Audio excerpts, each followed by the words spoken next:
Teamwork isn't just nice to have in business, it's the undisputed competitive advantage. When your team members work as a unified force, your whole operation benefits through higher productivity, thriving creativity, and unstoppable momentum. Welcome to the Impactful Teamwork podcast, where we share with you strategies and tactics to help you develop game-changing teams so that you and your business can make a real difference in the world.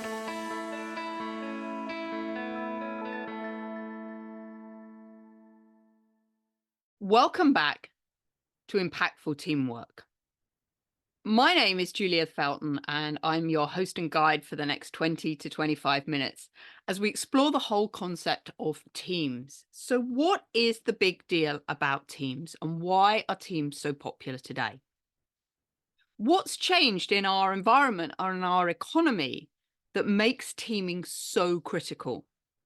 And here are a few of my thoughts about why teamwork is more important today than ever, and why I describe it as this superpower that you have in your business that many organizations haven't really unlocked to its full potential. I think teamwork is more important than ever when we're in a service type economy, where we need to empower team members in order to provide amazing customer service. And on the last podcast where I shared examples of great teamwork, we talked a little bit about Virgin Airlines and about Southwest Airlines. So 2 examples there of where teams were really empowered to deliver amazing wow customer service. The other reason is the rapid rate of change that the whole world is going through. There's no single person that can keep up with it all. I often talk about a concept called shared leadership. There's no way the leader can know everything. And as a result of that, we need teams of people working together. There's no way one single leader can know everything. So we need this shared leadership so that it can help assimilate all the different information out there. And of course, as we've talked about in previous podcasts, teamwork provides diversity of perspectives. And teamwork, as we also talked about in the last episode, isn't new. Throughout history, humans have always acted as teams. Go back to the hunter-gatherer age, where we needed to all work together in order to find the food in order to eat. But that kind of changed in the industrial era, with all the automation and machinery that went on. Then we didn't need perhaps so much teamwork because everything was automated. But as I said, as we've moved into the information age and the communication age, it's requiring us to return back to that original teamwork that we always did. And we're coming to rely more and more on each other's unique contribution and expertise. And it's my opinion that companies that can harness the untapped potential in individuals really have a competitive advantage in the workplace. So as I said, today's podcast has been inspired by an event that happened last week. Because I was recently facilitating a leadership development day with horses. One of the ways that I help organizations improve teamwork is by curating experiences for them where they come out and they partner with my horses to demonstrate what effective teamwork looks like. So the horse effectively becomes that brand new team member. And how can the team work collectively together to welcome and connect with that new team member, make them part of the herd, and then collectively achieve some goal or objective? And what was particularly interesting about the event that I ran last week was it was an open program. The attendees were individuals from many different companies. And what was incredible to me was that these group of individuals who'd never met each other before, when in the afternoon we put them into a teamwork event, they partnered with one of my little ponies called Thistle. And they had such amazing communication within this group and clarity of direction. And they were all paying attention to what was going on, that they were able to really quite effortlessly get Thistle round an obstacle course. at liberty. And what does that mean? At liberty means that they weren't using a rope to guide or drag her around the course. She freely walked with them round that experience. And it really made me think about, why is it in organizations that teams underperform? Here we had a group of individuals, never met each other before, and yet through this effective communication, clarity of direction, managing their energy of the group effectively, they were able to achieve a remarkable result. And yet in organizations, sometimes where we've got people that know each other really well and work together all the time, we don't see this happening. But let's be honest, all teams probably underperform at some point in time, whether it's caused by an individual or whether it's just the structure and the team dynamics that are causing the problem. But before we delve into in this episode to discuss what an underperforming team looks like and how you know a team is underperforming, let's just have a quick definition of what an underperforming team is. We can define it as an individual or a team or a division of a corporation, for example. They are said to be underperforming when the actual achievements fall below the level of performance required or a predefined objective is not being met. Of course, that means it's really important that we're always measuring the performance of our teams to know whether they're performing or not. So there's a couple of academic studies out there that have looked at why teams underperform. And I thought it might be really helpful to share those with you today to give you some context around this. And the first is Hertzberg's hygiene theory. So Frederick Hertzberg in 1959 conducted a study to investigate satisfaction at work. And it showed that people's satisfaction at work resulted from very different factors from the ones that cause a dissatisfaction. And Hertzberg referred to the things that influence job satisfaction as motivating factors, and those that influence dissatisfaction as hygiene factors. So what are these? Motivating factors are things like achievement, recognition, challenge, responsibility, promotion, and personal growth. And these are things that as a leader, we have some kind of influence over, because we can always give people recognition for doing a great job. And we have some degree over the type of work that we're able to give people, to give them a level of challenge. And, in some cases, in terms of promotion as well. And the hygiene factors that cause dissatisfaction include things like the company policy, the salary, benefits, job security, working conditions, and of course, relationships with co-workers. So interestingly, the hygiene factors are actually independent of the motivating factors. So it doesn't mean that if you improve one, you improve the other. And in fact, you can give somebody a pay rise and they're still not motivated. And I'm sure you've heard about that in the workplace, as sometimes leaders and managers try to solve problems by throwing money at it. And actually, that doesn't solve the problem. And I know personally in the past, I've seen people be given promotions that they didn't really want, but bosses thought it would be the thing that would motivate and engage people.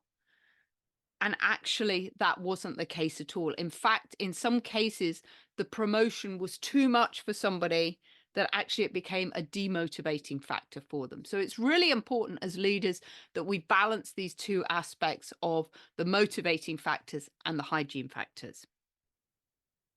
There was also another piece of research done by J. Richard Hackman, who's a Harvard University professor and social and organizational psychologist. And he spent his career analyzing team effectiveness. And what his research showed was that often team members have difficulty in agreeing the purpose of the teams and the issues of how the team operate together, the team dynamics. And so what that does is it erodes all the benefits that could have come from the team working effectively together. And it often results in underperformance. And what Hackman identified was that successful teams usually have a disciplined and committed manager who sets the team goals and then allows the team members to select their own other team members and their own structures and processes. So effectively, what the manager's doing is setting the direction, but allowing the team to be empowered to create their own structures and bring on board the other people that they feel they need in the team in order to achieve the objectives set out by the business.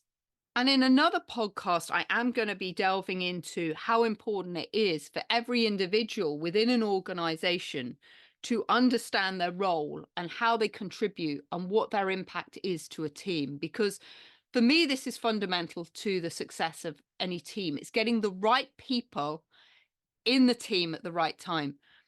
Jim Collins talks about getting the right people in the right seat on the right bus. And that's exactly the same premise with teamwork. We need to have the right people doing the right role at the right time within the team, because definitely there are people that are better, for example, at ideas generation, other people that get better at pulling plans and strategies together, others that are better at executing, or maybe others that are even better at the kind of continuous development and refinement of projects and concepts. And if you put the wrong people in the wrong roles at the wrong time, you're not going to get the results that you want. So I think this is a really exciting time for teamwork within organizations, because what this means is that we can create really, really dynamic teams that have, as I said, the right people in the right roles at the right times. And that is going to be so much more effective than having a static team of the same team members that work on projects in the same capacity each time that may not be the right people for that particular project at that time. So this flexibility and this dynamicism within teams, I think, is really important. So what are some of the key reasons why teams underperform, and what can you as a manager and leader look out for to give you signs that a team might be underperforming? Some of these are quite obvious, but it might be that, there's a lot of team absences, people not showing up for work, people not doing what they're meant to be doing. We might also witness a lot of conflict within the team and frustration, and that could be a sign that the team is underperforming. And I say could because actually healthy conflict is a really good thing within teams. And this is, again, a topic that we're going to delve into on another podcast. Patrick Lencioni talks about one of the dysfunctions of a team is conflict. Healthy conflict is really good because it is what allows us to get a diverse perspective on what is happening within the team. And that's super beneficial, as we discovered in podcast number 3 about diversity of teams. Of course, we might see a lack of motivation and enthusiasm in our team members. And we might even hear some back chat and rumors on the grapevine about teams being unhappy. And sometimes what we can also witness is this silo mentality going on, where teams are keeping all the resources for themselves in order to hide the fact that they're underperforming. So if they don't share resources, other people might not know what's going on. So if they hoard resources, they can look more effective and look like they're performing better than perhaps they are.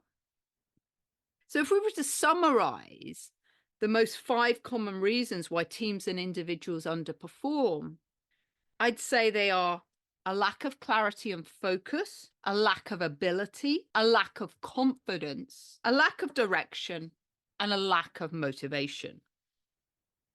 So let's just quickly dive into each of these.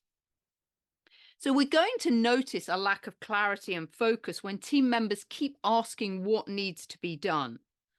We need to keep reinforcing the objectives and the timelines for them. So that might indicate that as a manager, we haven't clearly articulated that and people aren't sure what's going on. Lack of ability. It might be that our team members aren't skilled and knowledgeable enough to undertake the tasks that we've given them to do. Now, of course, we always want to provide the opportunity for team members to grow and stretch out of their comfort zone. So we may well need to allocate some tasks that enable that personal growth to happen. But what we want to do is not make that stretch too far that what it does is it demotivates people and they won't attempt something because they think they're going to fail. We always need to ensure that our team members have the right skills and knowledge in order to do the task. And if it's something a little bit out of their remit, ensure that they've got the right support, whether it's coaching and mentoring, to help them through that. Also, sometimes when a team is underperforming through lack of ability, it might actually not be a lack of ability, but a lack of resources. We've seen hoarding going on within the organization, one team keeping a resource and not sharing it with another. So it might be that team actually don't have the resources they need in order to get that particular job done. I have seen on occasions this happen where the team underperformed due to a lack of confidence. Maybe after a restructure, one of those things I went through when I was leading my team through the restructuring from Arthur Andersen to Deloitte. People weren't very confident about what needed to happen. We didn't know the new rules of the game in the new company after the merger. It can also happen as well when somebody joins a new team. They might feel a little bit like an outsider. They're not quite sure how they fit in, and that can dent their confidence. And interestingly, I saw this with my horses a few years ago when I was working in the corporate world. I took a sabbatical for a year and I went abroad. And I moved my horse Toby to another yard where he was going to be looked after by my friends for the year while I was abroad. And what I didn't know at that time was that that herd that I moved him into was a really tight-knit herd. They had been together for a number of years and they'd never had any new people into that herd. And Toby found it really difficult to integrate within them. And in fact, that herd effectively probably bullied him a little bit. And he never really fitted in and he didn't enjoy his whole year while he was staying with my friend. And she lived in the most amazing location in the Cotswolds. You would have thought it would have been a horse's dream to be in that location. But actually, because of the dynamics of the herd around him, my horse was pretty miserable. And this is something we see in organizations as well. As I said, new team members coming in, particularly to an established group, that find it difficult to get integrated within it. But perhaps the single most biggest reason for underperformance is this lack of direction, with people not clear on what the goals and objectives are. And this is why I talk a lot about why an organization needs a really clear purpose. Individuals within the team need to understand how what they're doing on a particular project contributes to the overall objectives of the organization. And when team members do not understand how what they're doing contributes to the overall objectives of the organization, this is when people can get demotivated and not feel like they're making a contribution. And particularly Gen Z and the millennials really want to be working for organizations where they're making a difference. So as leaders and managers, we really need to make sure that the aims and the direction and goals of the team align with what we're trying to achieve within the company, and team members understand how everything fits together into the whole. And finally, in terms of a signs of an underperforming team, is a lack of motivation. Now, there can be a number of reasons for this. It might just be that a team member is totally disengaged in the organization and doesn't care about doing a good job. And that can be triggered by numerous events, including events in their personal life. Lack of motivation can also just be because people don't understand how what they're doing in their role makes any difference. We haven't joined the dots for them in terms of that direction about how this particular project adds to what we're trying to achieve within the organization. So when something feels like we're doing it for the sake of doing it, rather than it has a really clear purpose, then that can be really disempowering and demotivating for people. So if somebody is really demotivated in a role and disengaged, it's our responsibility, I believe, as a manager and a leader to get to the root cause of what that is. Maybe the person is in the wrong role. Maybe they're in the wrong type of organization. And it's beholden on us to try and find that out and get to a resolution, because having somebody on your team that is not engaged and participating actively actually brings the whole energy of the team down. And this has a massive ripple effect throughout everybody else. And that is really disempowering and demotivating for the entire organization. I've worked in a team and I've hired somebody into my team who at the time I thought in the interview process would be an amazing fit. And it actually turned out they weren't. And they quite quickly became very demotivated and stopped participating. And this particular person had some amazing skills, so I was keen to keep them in the team. However, the effect of their demotivation, their lack of participation was palpable on the rest of the team members. And eventually, it took my team saying to me, Julia, if this person doesn't go, we're all going to leave. That was the effect of what we call one bad apple. One bad apple can have this ripple effect throughout the whole team that isn't helpful. And the spiral effect of that is just incredible. So we always need to be aware of if there is somebody who is underperforming in a team, demotivated, disengaged, we really need to try and remove them from the organization as fast as possible by understanding what that root cause is. We talked on the last episode about Zappos and their wow customer service. One of the things that Zappos also do is after the first month of working for them, they actually offer people money to leave. So if somebody doesn't enjoy working there, Zappos effectively pays them to leave the organization. And that is incredibly powerful because it avoids us having people in our teams, in our organizations that aren't supportive of what we want to achieve.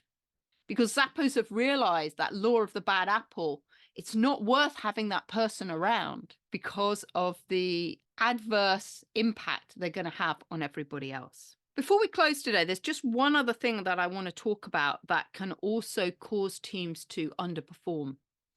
And this is something that is becoming a really, really hot topic with a lot of my clients right now, because more and more organizations are working in quite complex matrix structures. This is something I personally experienced when I worked at both Arthur Andersen and Deloitte. And a matrix structure is where you are working with a number of different people that you don't have authority over, but you need to influence to get things done. I actually really love the matrix organization because I think this encourages great collaboration. And when it's done well, it can mean that team members operate under this dual authority system in that they're reporting to their own line manager, as well as maybe a project manager for a larger project that they might be involved in. This matrix management only works well when there's great communication between all the parties involved and a degree of empathy and understanding between all the different stakeholders of what needs to get done. Because what can happen is that we can get competing priorities.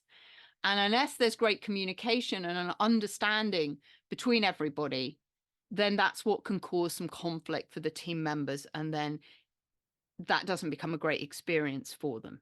So the best way to turn around an underperforming team in this case is to really maximize communication. And Warren Bennis, who is an American scholar and organizational consultant, also believes that role modeling is super important as well. So we need to role model the behavior and the actions we want our team members to do in order to demonstrate what great teamwork looks like.